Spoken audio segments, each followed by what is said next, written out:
Hi, I'm Josh McDonald. And I'm Miranda Materi, and we are Hand Therapy Academy.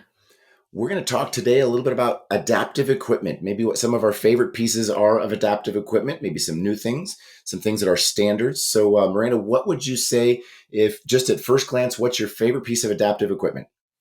And are you going to give me an injury, or I just gotta? Let's go CMC arthritis. Okay, yeah, that's I think the most common one. I like that. What I like to give patients is dice them. I think that works for so many things. They can take it home with them that day, and it's like my present to them. So dice favorite for if you would call that equipment. I don't know, but that's Sure, sure, why not? how about you? I'll go with the same theme of favorite because I give it out the most is built up grips. Oh yes, me too. I'll usually have, it's such a cheap thing to buy from Amazon that I'll have a bunch of them.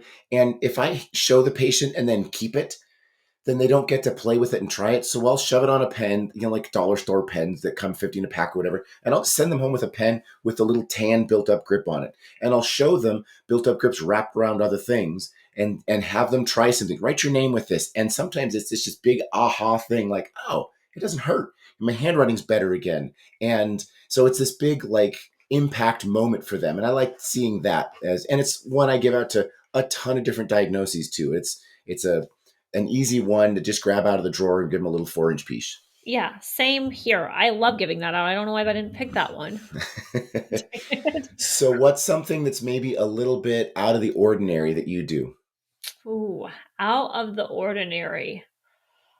Gosh, I think where I'm at, it's I see a lot of neuro spinal cord type stuff. So a lot of times they have just a lot of weak. So it's a lot of like I don't give it out, but it's more education on like utilizing tools and things like that. So like I'm saying, well, I know you can't open this soda can, by pulling up the tab, but if you take this can opener tab, you can open it that way. So I think it's just showing people things that they probably already have to be able to use it. And a lot of times patients figure that out on their own too, but if not, then we certainly spend that time showing them. Yeah, The rocker knife, I think, is a big one too for people who want to do meal prep and maybe they have one good arm. yeah, definitely. We have a little adaptive equipment basket in both of our clinics, and I bought a bunch of the common stuff and I throw it in a basket. And so when I have a patient, we'll take 20 or 30 minutes of a given session and pull out the basket and go through everything. We've got heavy knives, we've got built up grip knives, we've got rocker knives, we've got button aids, we've got an adaptive mouse, we've got jar openers of different types. And honestly, it's just to start the conversation with them and say, listen, none of these things you need to go get. My job is not to, like, I don't make money when you buy these things, but it's just to show you what's out there. And sometimes it's this aha moment like this, like, oh, this would make opening that jar way easier. The triangular shaped thing with teeth on one side and jaw on the other that either is handheld or screwed onto the countertop. They're these little things. It's like a 7-in-1 tool to open a can of pop or open a water bottle, all these different things. And I tell them, let's just go through these things. And if one of them jumps out to you, we'll write it down in a sticky note or take a picture with your phone, but then go look it up on Amazon and just follow the rabbit trail of where that takes you. Type in adaptive, fill in the blank. And there's so much out there to be had to make your life easier. Let's talk about the tasks that you need to make made easier and what tools might help. Yeah.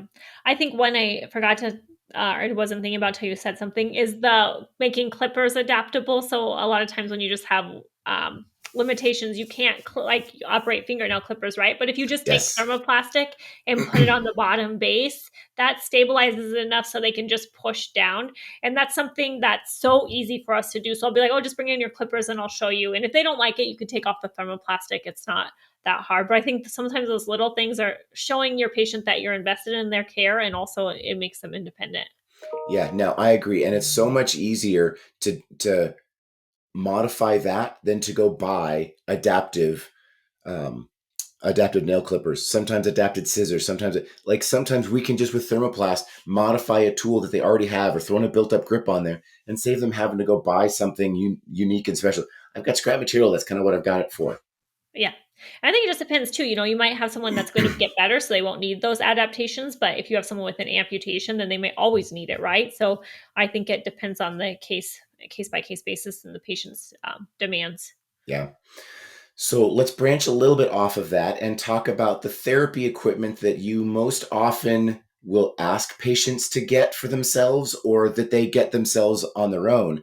What kind of things do you find patients like buying for themselves? I This one always surprises me because I always try to tell them things so they don't have to buy anything. A part of me feels like I just don't always feel good about telling people to go buy stuff. But sometimes they'll come in and they'll have be like, "Oh, look what I bought." And they'll have like a whole like little therapy box, which I think is great, but I'm more I think of a function-based therapist, so I always think about what things they can do at home that would simulate that activity as opposed to sitting there doing high reps of something. So I'm probably not likely to recommend any exercise equipment. What about you? Yeah, the only things I'll say that they need to like I'm with you. I'd rather find things at home that they can do without having to spend the money on it. So, if they're early distal radius fracture and ball rolling is great for their movement, I'll say just use a roll of paper towel. Just roll over the roll of paper towel. You probably got one of those at home, or go borrow a ball from a neighborhood kid or something and just do that. Or go to Walmart and spend $2 on the giant bungee cord cage full of frozen balls. So they'll go find something easy and cheap, maybe a tennis ball if we're doing some of those things. So it's very accessible, dollar store, Walmart kind of things. But I'm not asking patients to go buy putty and go buy calipers and go buy the Digiflex. And I feel like you said, I want them to do things functionally. And patients will say, like, what's my next home program thing? I'm like, fold your laundry, go wash the car, go do some gardening. That's your home program. That's what I want you to do. And we'll adjust it as needed. But yeah, I don't want them to go buy I kind of want the tools to be unique and fun when they come in here. Otherwise, it's just kind of like, well, why do I need to come to therapy? I got all this stuff at home.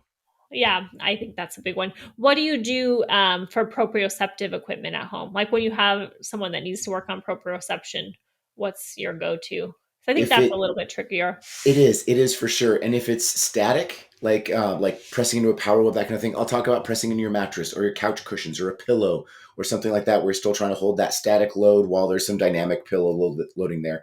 I've had patients who made their own wrist maze or the wrist exerciser, where they like take a coat hanger and put a washer on it, and they're moving that thing around themselves. When you get to those higher level tools, like a power ball, a gyro ball, those kind of things, patients may decide to go get that on their own, but honestly, it's using their wrist in doing daily activities. So go trim the trees, those kinds of things, that kind of functions as it. Hmm. Yeah, I totally agree. Sometimes I'll tell them to get an app, to if they want to do lab. Lots of people are on their phones a lot, so I might be like, "Oh, get that Labyrinth app where you can do Yeah. that at home." But I'm with you. I like function over sitting down and doing some exercise. And I think you're less likely to do if there's 4 exercise written on a piece of paper, you're way less likely to do that than you are to go put away your laundry. Yeah. Yeah, for sure. I forget, it's just not in my repertoire enough to do the apps on the phone. There's so many there. We've done podcasts on it.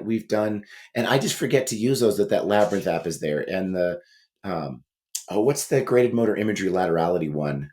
Oh, Orientate. there's Yeah. Orientate and there's one other one too. I think Yeah, I forget laterality or those are something. out there, but you're right. People are on their phone. We've started using. I learned this from the ASHT conference. On an iPhone, there's a level built in the actuator, and if you go to that level and put it flat on your hand, over index finger and thumb, you can do lots of CMC mobilization to get these two circles to line up just perfect, and then you dump your hand and then fix it again. It's just a fun. We'll set patients up with our phones or their phones in the clinic, and they love it. It's just this fun challenge thing. That's So fun. yeah, yeah, yeah. I Maybe we didn't know should do a about little that video one. on that or something. Yeah, that's a good one. I like Yeah. that one.